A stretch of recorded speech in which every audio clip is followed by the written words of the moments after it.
আরও একবার আপনাদের সকলকে আমার চ্যানেলে স্বাগত। চলে এলাম আরও একটি নতুন রেসিপি নিয়ে, খুব দুর্দান্ত ও টেস্টি লোটে মাছের পাতুরি। তাহলে চলুন দেখে নিই কীভাবে বানাবো এই খুবই সহজে চটজলদি এই রেসিপিটি। আমি মাছগুলোকে কেটে নিয়ে ভালো করে লবণ দিয়ে ধুয়ে একটা পাত্রে নিয়ে নিয়েছি। লোটে মাছের পাতুরির জন্য নিয়ে নিয়েছি আমি এখানে 4টে বড় পেঁয়াজ কুচি, আর নিয়েছি 1 টেবিল চামচ রসুন কুচি, একটা টমেটো কুচি। প্রথমে কড়াইটাকে ভালো করে গরম করে 4 টেবিল চামচ সর্ষের তেল দিয়ে দিলাম।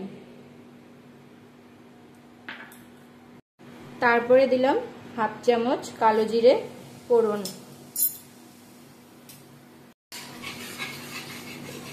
এবার দিয়ে দেবো কুচিয়ে নেওয়া পেঁয়াজ।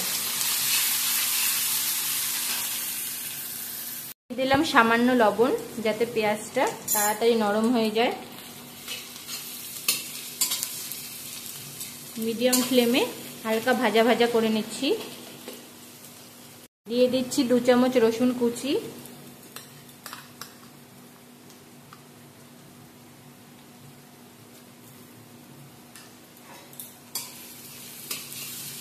একসাথে ভাজা ভাজা করে নিচ্ছি।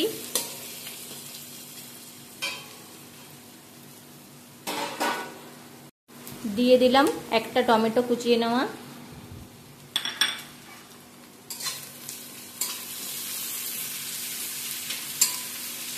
একসাথে একটু ভেজে নিচ্ছি। দিয়ে দিলাম 1 চামচ হলুদ গুঁড়ো, 1 চামচ লঙ্কা গুঁড়ো,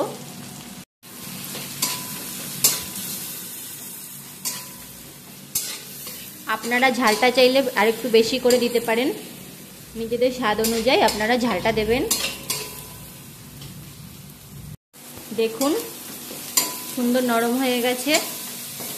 এবার আমি মাছগুলো দিয়ে দিচ্ছি।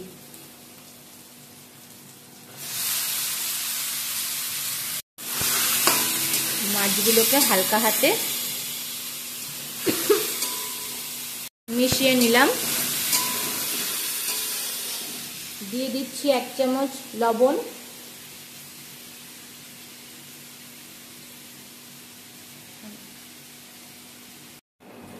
আগে যেহেতু লবণটা দিয়েছিলাম তাই এখন সামান্য লবণ দিয়ে নিলাম।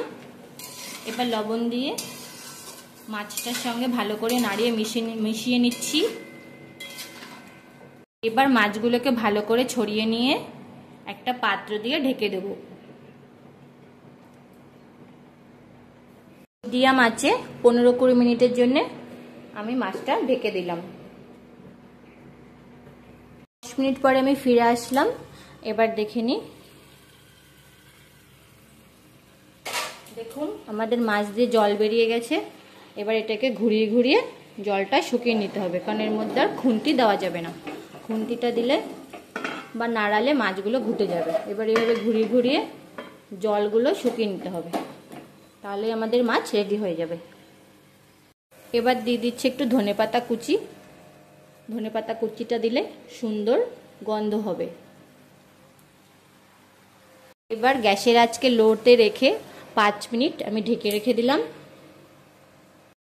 5 মিনিট পরে আমি ফিরে আসছি। দেখুন আমাদের লোটে মাছ পাতুরিটা একদম রেডি হয়ে গেছে। এবার গ্যাসের ওভেনটাকে বন্ধ করে 5 মিনিট স্ট্যান্ডিং টাইমে রেখে আমি গরম গরম ভাতের সঙ্গে পরিবেশন করছি লোটে মাছের পাতুরি। তাহলে চলুন আমি গরম গরম ভাতের সাথে সার্ভ করে দিই লোটে মাছের পাতুরি।